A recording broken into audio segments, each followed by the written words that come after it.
Voltamos com o Papo Aberto pela TV Canção Nova. O resultado das pesquisas é assustador.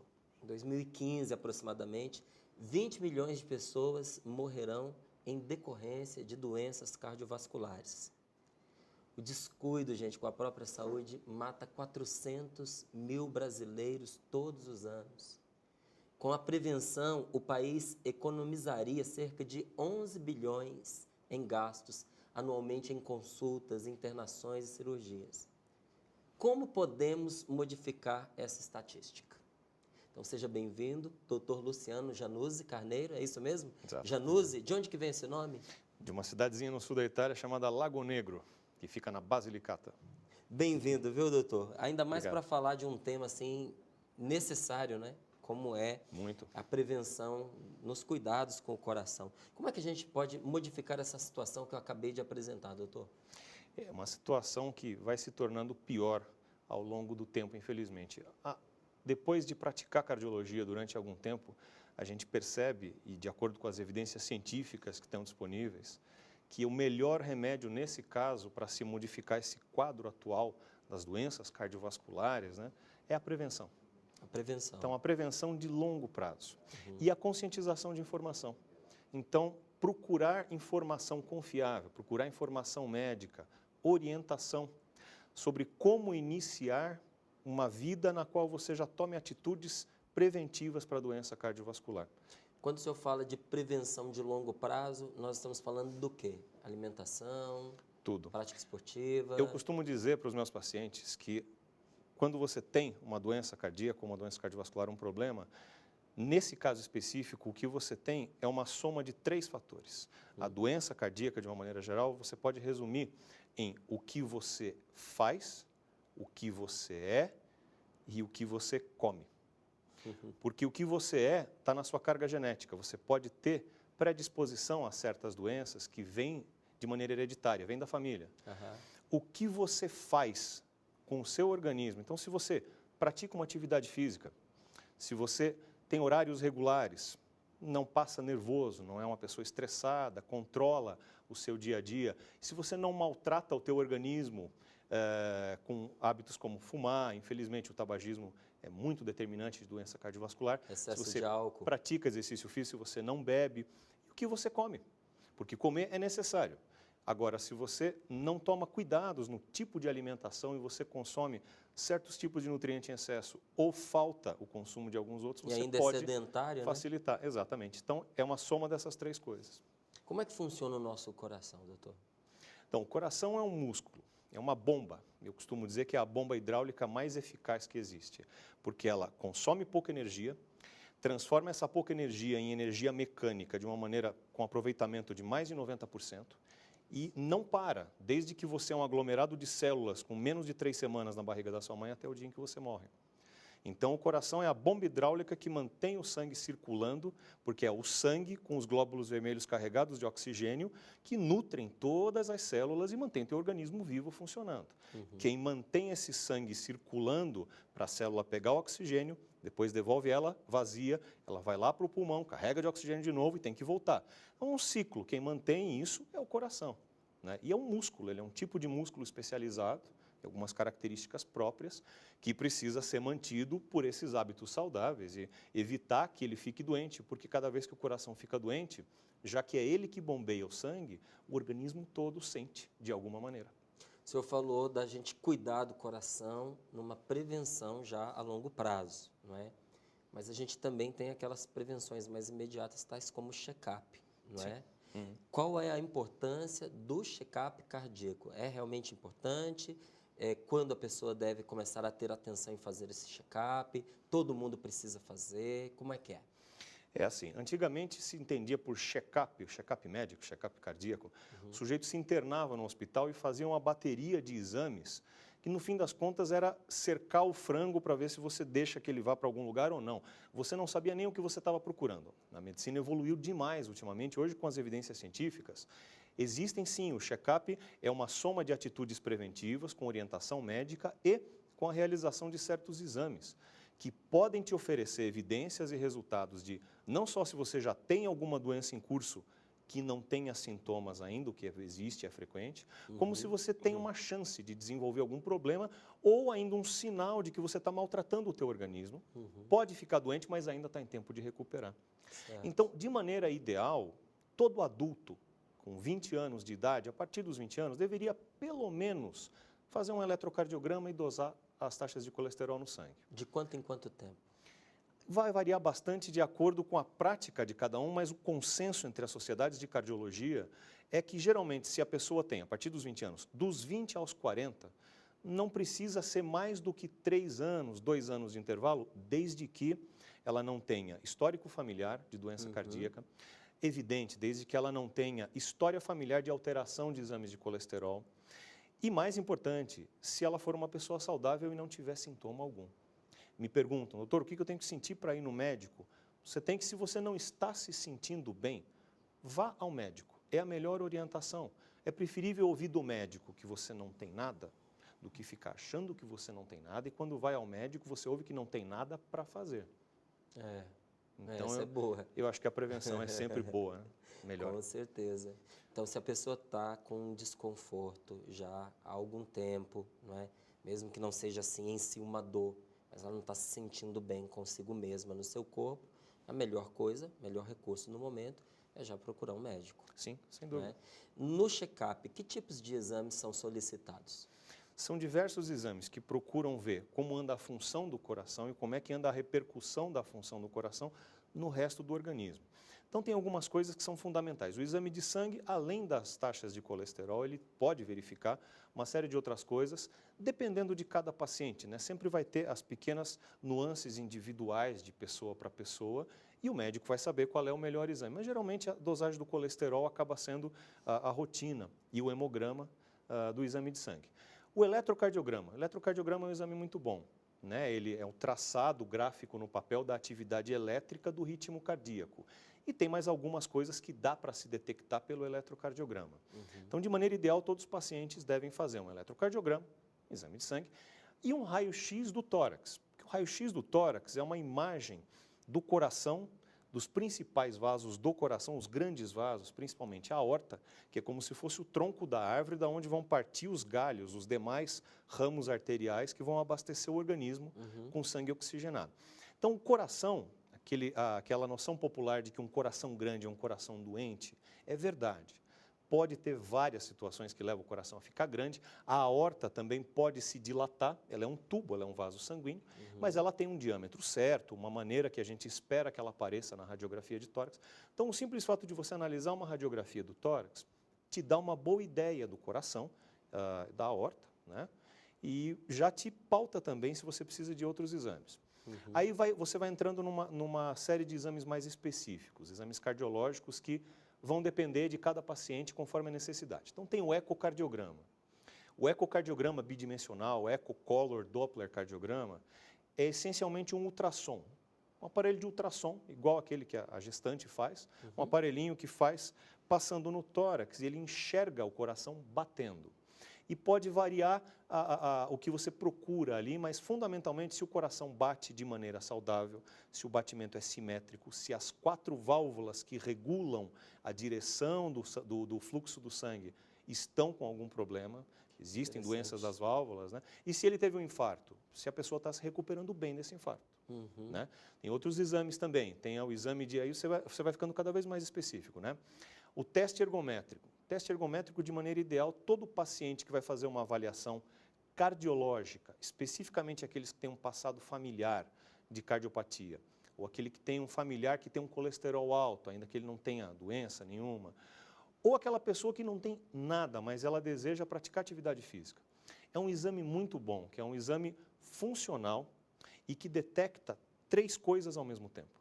Então, o exame teste ergométrico, essencialmente, a pessoa vai fazer um esforço grande, ela vai forçar o coração dela. Então, ela vai caminhar numa esteira e essa esteira vai aumentar a intensidade da caminhada, vai aumentar a inclinação para aumentar a força. Ou pode ser numa bicicleta, ele vai começar a andar, a bicicleta vai acelerar, ele tem que acompanhar aquele ritmo, para ver 3 coisas, para ver se o ritmo do coração se mantém normal, se não vão aparecer arritmias, para ver se a pressão arterial se mantém normal, então se não vai desencadear uma crise de pressão alta, e para ver se não aparecem outras alterações no eletro que sugiram um risco de infarto. Que é bom a gente lembrar que o infarto, né, pode ser desencadeado, em grande parte das vezes que ele ocorre, por esforços físicos. Em grande parte das vezes? Em grande parte das vezes.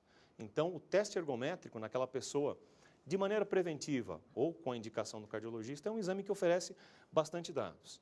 E tem alguns outros exames, esses sim, bem mais específicos, que o cardiologista acaba pedindo com indicações mais seletivas, né? Então, a cintilografia. A cintilografia é um exame funcional também, no qual o paciente é submetido a uma tomografia. Então, tem um computador que vai analisar o coração, vai reconstruir as imagens do coração, quando ele capta o sangue e quando ele bate.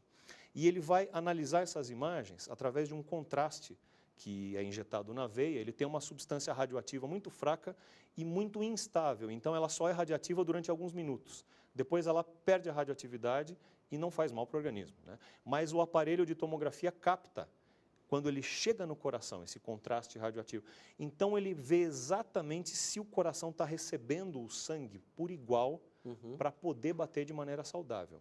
Senão, você pode até suspeitar de alguma parte. Olha, essa parte não está recebendo fluxo sanguíneo. Então, esse paciente pode ter um problema, pode ter um quase entupimento em alguma artéria, chamadas artérias coronárias, né? Que é elas que levam o sangue para o próprio coração bater. O coração manda sangue para o organismo, mas ele precisa de nutrição também, né? E aí sim, a ressonância cardíaca, a tomografia de coronárias, aí são exames bem mais específicos para cardiopatias específicas, né? E o próprio cateterismo cardíaco, que essencialmente é a colocação de um catéter por uma artéria, que pode ser na virilha, pode ser no punho, vai até ali a aorta, até o coração e injeta um contraste para desenhar as artérias coronárias e aí sim, ver o preenchimento delas, se está todo o sangue que deveria estar passando, se ele está passando, ou se tem alguma redução, algum estreitamento do calibre, uma coisa que denota, olha, está formando um entupimento ali, logo, logo aquela artéria vai criar um infarto, vai precipitar um infarto. Esse entupimento, sem cirurgia, ele pode ser solucionado? Pode.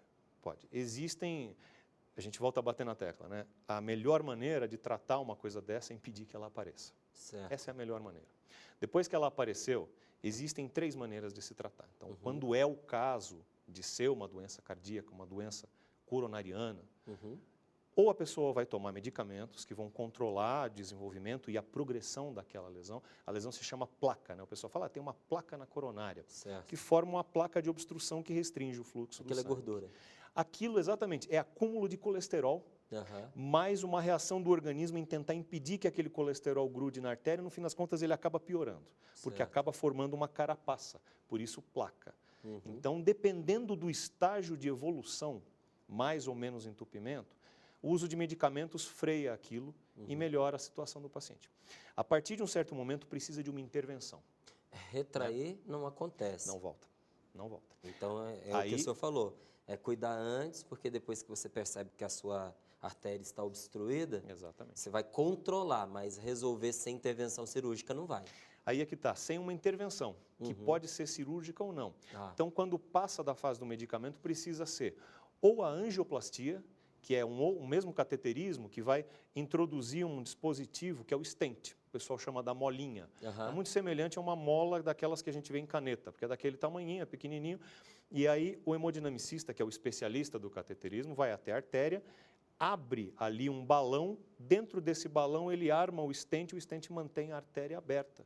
E aí sim, ele esmaga a placa contra as paredes da artéria e livra a obstrução. E numa tentativa de impedir que aquilo forme de novo, o stent mantém a armação da artéria por dentro, de modo que o sangue passa. Aquilo continua ali, mas esmagado. Sim, continua ali.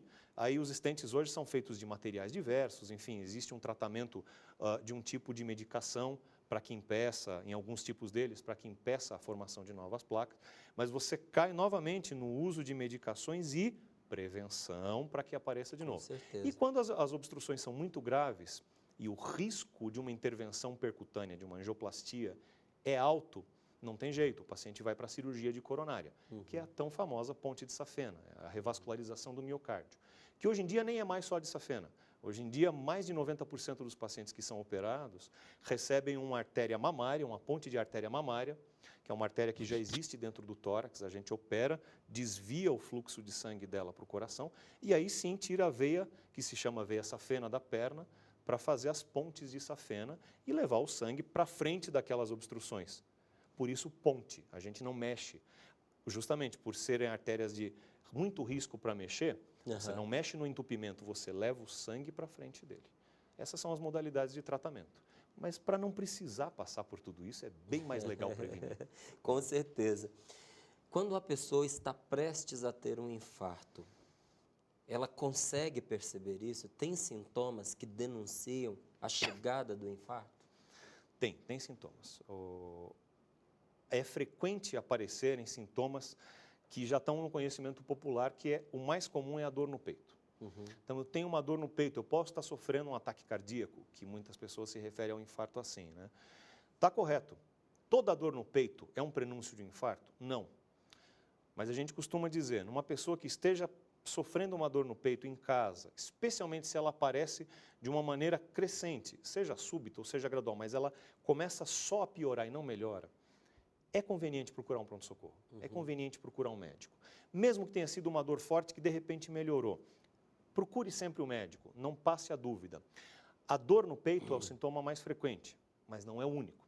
Antes do senhor avançar para os próximos sintomas, quando a gente fala de dor no peito, é em que área? Em que região? É uma dor que a pessoa não consegue dizer exatamente onde é. Então, é aquela pessoa que diz, eu tenho um mal-estar no peito, tenho uma coisa ruim no peito todo. Muitas vezes pode sair do peito, do tórax, assim no meio. Pode falar, agora começou a doer o braço, e geralmente é o braço esquerdo. Ou então a pessoa fala, que engraçado, começou no peito e agora está me dando como se fosse uma torcicolo, geralmente no lado esquerdo do pescoço. Entendo. Esse é o padrão. Esse é o padrão que até os estudantes de medicina são ensinados na faculdade a reconhecer.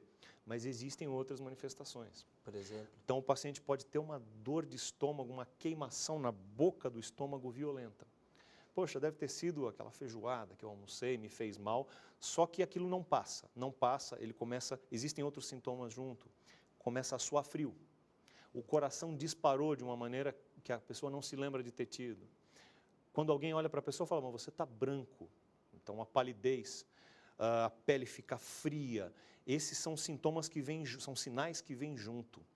E podem dizer que aquilo pode não ser uma simples indigestão, uma dor na boca do estômago. Ainda não teve o infarto. Pode ser um infarto em andamento ou pode ser o prenúncio dele. Olha só que E pode não haver sintoma nenhum. E pode não haver sintoma nenhum. Pode não haver sintoma nenhum. Então, nesse caso, como é que eu sei que é um infarto? Muitas vezes a gente não sabe. Que é por isso que existe um infarto fulminante. A pessoa pode estar desenvolvendo problema no coração. Muitas vezes, as pessoas, por falta de informação, Márcio, elas não têm como reconhecer os alertas do próprio organismo. Existem algumas outras doenças, como, por exemplo, diabetes, que torna a percepção do estímulo doloroso mais difícil. Então, ela pode até sentir uma coisa no peito, mas que ela acha que foi aquela caixa que ela se abaixou e pegou e o peito ficou meio dolorido. Quando, infelizmente, um belo dia, ela sente um mal-estar súbito e ela cai no chão apagada. Esse é o tal do infarto fulminante. Isso só acontece porque, muitas vezes, houve sinais do organismo, mas a pessoa não tinha condição de reconhecer que era. Ou até pode ter achado que era, eu posso estar com alguma coisa no coração. Não, mas não deve ser, não pode ser. Por isso a gente encoraja. Eu nunca acho ruim de ir no consultório os pacientes virem perguntando, doutor, eu tenho uma dor no peito. Vim no cardiologista que eu estou com uma dor no peito. Claro, vamos investigar. Eu falei uma coisa dos exames e eu disse quais são os exames para o check-up. Tudo isso são exames, como o próprio nome diz, complementares, porque eles só vão complementar a obtenção de uma boa história médica. Quando o paciente se senta na tua frente no consultório, a primeira coisa é a conversa. Então, o médico tem que atentar para os detalhes, saber o que está acontecendo, investigar a história. Em seguida, examinar o paciente. Então, eu costumo dizer para os pacientes no consultório, olha, no exame clínico, que é auscultar o batimento cardíaco, medir a pressão, palpar o pulso, a gente já afasta mais da metade das doenças cardíacas. As outras ficam para os exames complementares. Pois é necessário, super Olha necessário. que coisa importante e que aconteça cada vez mais, né? Às vezes, infelizmente, às vezes isso não acontece. E, doutor, a gente viu aí os sintomas antes do infarto, aconteceu o infarto. A vovó ou a mamãe dentro de casa, ou o papai, caiu ali num ataque, vamos dizer, fulminante. O que eu posso fazer? Eu posso dar algum remédio? Eu posso tentar uma reanimação cardíaca? O que eu devo fazer quando isso acontece? A primeira coisa, a mais urgente, a mais importante. Sempre, quando a prevenção não funciona e alguém vai passar mal na sua frente, você pode ter uma ideia de que aquilo é um infarto, um mal-estar cardíaco, sempre vai depender da situação. Se a pessoa está se queixando de dor, não está bem, está com um mal-estar, incentive para que ela vá a um pronto-socorro. Felizmente, hoje o infarto é tratável e curável naquele momento que ele está acontecendo em grande parte dos casos, na maioria dos casos. Mas para isso, precisa chegar logo no local onde tem o suporte. Então, precisa levar para o pronto-socorro, para que seja feito um eletrocardiograma e se iniciem as medicações apropriadas para isso, que vão frear a progressão daquele infarto o quanto antes. O que o infarto faz com o coração? O infarto é o seguinte: as artérias que suprem o coração como bomba, como músculo de sangue, porque, como eu disse, além de bombear o sangue, ele precisa de sangue para ele se manter vivo. Se essas artérias coronárias que levam esse sangue sofrem entupimentos, a partir do momento que aquele entupimento é muito grande, ele impede que circule o sangue para o próprio músculo cardíaco consumir oxigênio. Então, uma artéria fecha. Daquele ponto para frente, o músculo cardíaco não recebe sangue. Só que ele continua batendo e consumindo oxigênio. Então, ele entra numa fadiga, num processo muito rápido de entrar em problema, em fraqueza de batimento, podendo até parar. Pode sofrer uma arritmia e pode até parar. Então, qual é o tratamento? Precisa se dar um jeito ou dilatar aquela artéria ou desentupir aquele vaso. E é assim que o infarto acontece quando você reestabelece o fluxo sanguíneo. Quanto antes isso acontecer, melhor é a recuperação. Os economistas gostam de dizer que tempo é dinheiro. Os cardiologistas, os cirurgiões cardiovasculares e hemodinamicistas dizem que tempo no infarto, tempo é músculo cardíaco. O quanto antes você iniciar um tratamento adequado para aquela pessoa, melhor as chances dela se recuperar. E se for um infarto fulminante, o quanto antes chegar a ajuda, maiores as chances de se reverter aquela situação, que muitas vezes é fatal. Então, se você está vendo alguém passar mal, estimule para que vá ao pronto-socorro. Se alguém caiu, desmaiou na sua frente, você não sabe o que é, depende, existem alguns tipos de treinamento para reanimação cardiopulmonar, acho que não é o escopo a gente discutir isso aqui, mas existe uma atitude em comum para todas elas. Chame ajuda. No nosso caso, prático, o que é? Ligue para o resgate. São Paulo tem SAMU, na grande parte das cidades brasileiras tem SAMU. Se não tem como chamar o SAMU ou não tem, chama os bombeiros. Então, você tem que discar para 192, 193, dependendo qual é o número, para se chamar a ajuda. Mesmo quem tem treinamento em reanimação cardiopulmonar, em suporte de vida básico, em suporte cardiológico avançado, a primeira coisa que faz é chamar ajuda. Porque, por melhor que seja a assistência que você vai prestar, você está na casa, você está no trabalho, você não tem aparelhamento para dar um tratamento contínuo, então você vai ficar ali até quando? Certo. Não vai ter jeito, vai acontecer alguma coisa errada, então até chegar ao resgate. Se a pessoa tem dúvida muitos têm dúvida, eu chamo o resgate ou eu ponho no carro e eu mesmo levo? Olha, numa situação em que a pessoa não se sente em condição de se locomover, o ideal é chamar o resgate. Porque até no trânsito de São Paulo, o resgate tem prioridade, vai conseguir cortar o trânsito, vai chegar antes de você no teu carro. Às vezes você pensa que vai ganhar tempo e, na verdade, você vai ficar preso. Você está perdendo tempo, exatamente. Então, é uma situação complicada. Aí existem algumas atitudes que, assim, ajudam, mas não são o mais importante. Então, a pessoa começa a ter uma dor no peito, um desconforto. Se você tem condição de levá-la para um pronto-socorro, porque é perto, porque não tem trânsito, claro, leve. Se a pessoa está conversando, né, está acordada. O fato de dar 1 ou 2 aspirinas para ela mastigar e ir para o pronto-socorro ajuda. Existem algumas medicações que podem ser usadas na hora? Existem, mas isso varia de caso para caso e é preferível sempre fazer isso com indicação médica, nunca da cabeça. Certo. Um dos fatores determinantes aí no agravamento das doenças do coração é o fumo, não é? Sem dúvida. Tem como a gente convencer uma pessoa que passou a vida inteira fumando a parar de fumar? Tem. É difícil. Eu diria para você que, depois do tempo de prática em cardiologia que eu tenho, eu já vi todos os tipos de história, de pessoas que pararam de fumar, pessoas que pararam e voltaram, de pessoas que pararam aos pouquinhos e pararam de vez, de pessoas que disseram, a partir de hoje eu não fumo mais, jogou um maço cheio no lixo e nunca mais voltou. Como de pacientes que chegaram na minha frente no consultório, olharam para mim, doutor, eu não consigo parar de fumar, e começaram a chorar, feito uma criança. Porque a pessoa sente o quanto aquilo limita a vida dela, ela tenta. Você vê nos olhos dela que ela tenta, mas não consegue parar. Eu costumo dizer que a melhor maneira de não fazer mal para o coração não fumando é não começar. Porque é muito difícil parar de fumar. Muito difícil, eu nunca fumei, mas pela experiência profissional do nosso dia a dia, eu cheguei à conclusão que é terrível.